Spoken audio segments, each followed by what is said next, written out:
আগামী ২৬ সালের ফেব্রুয়ারি মাসে বাংলাদেশে একটি নির্বাচন হওয়ার কথা, জাতীয় সংসদ, ত্রয়োদশ জাতীয় সংসদ নির্বাচন। সেই নির্বাচনকে সামনে রেখে আমি বিএনপির 2 আসনের নড়াইল 2 আসনের মনোনয়ন প্রত্যাশী হিসেবে মানুষের বাড়ি বাড়ি যাচ্ছি, বিভিন্ন পাড়া মহল্লায় যাচ্ছি, হাট বাজারে যাচ্ছি। আপনারা সেগুলো অবহিত আছেন এবং ধানের শীষের অভূতপূর্ব সাড়া আমরা সমস্ত জায়গায় দেখতে পাচ্ছি। আপনারা জানেন বিগত ফ্যাসিস্ট শেখ হাসিনার আমলে 3টি নির্বাচনে বাংলাদেশের মানুষ ভোট দিতে পারে নাই।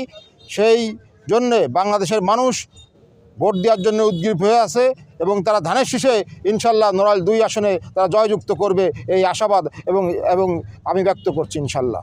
যেহেতু আমি মনোনয়ন প্রত্যাশী, আমরা সকাল থেকে রাত পর্যন্ত সব জায়গায় যাচ্ছি, আমার নেতাকর্মীরা যাচ্ছে, আমার শুভাকাঙ্ক্ষীরা বিভিন্ন বাড়ি বাড়ি যাচ্ছে, তারা ভোট প্রার্থনা করছে। ইনশাল্লাহ সব জায়গায় থেকে আমরা ভালো সাড়া পাচ্ছি। বিএনপি কোনো গুপ্ত সংগঠন না যে বিএনপির মনোনয়ন গোপনে দিয়ে দেওয়া হবে।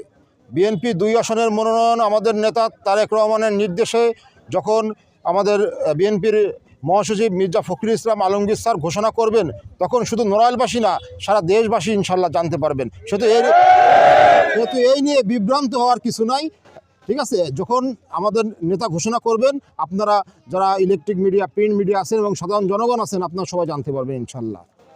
জাতীয় সংসদ নির্বাচন মার্কা একটা ফ্যাক্ট, ধানের শীষ একটা ফ্যাক্ট। ধানের শীষের জয়যাত্রা আমরা দেখছি, আর আমরা শহীদ জিয়ার আদর্শে বিশ্বাসী। আমরা বিশ্বাস করি ব্যক্তির চেয়ে দল বড়, দলের চেয়ে দেশ বড়। শুধু ব্যক্তি কোনো বিষয় না, ধানের শীষ যার হাতে তুলে দেবে নড়াইল 2 আসনবাসী তার পক্ষে ইনশাল্লাহ ঐক্যবদ্ধভাবে কাজ করবে, এটা আমি বিশ্বাস করি।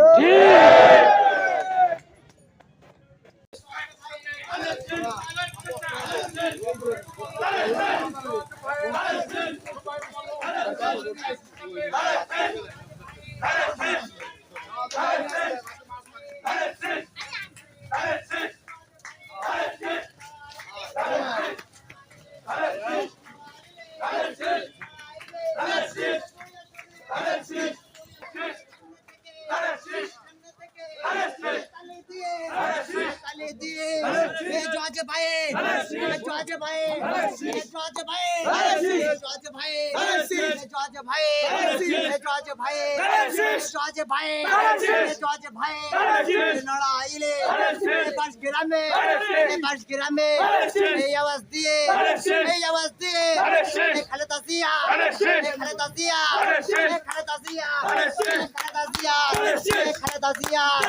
তারেক রহমানের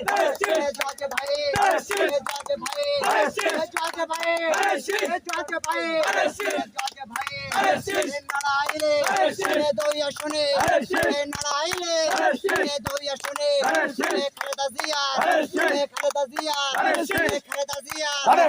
শহীদ জিয়া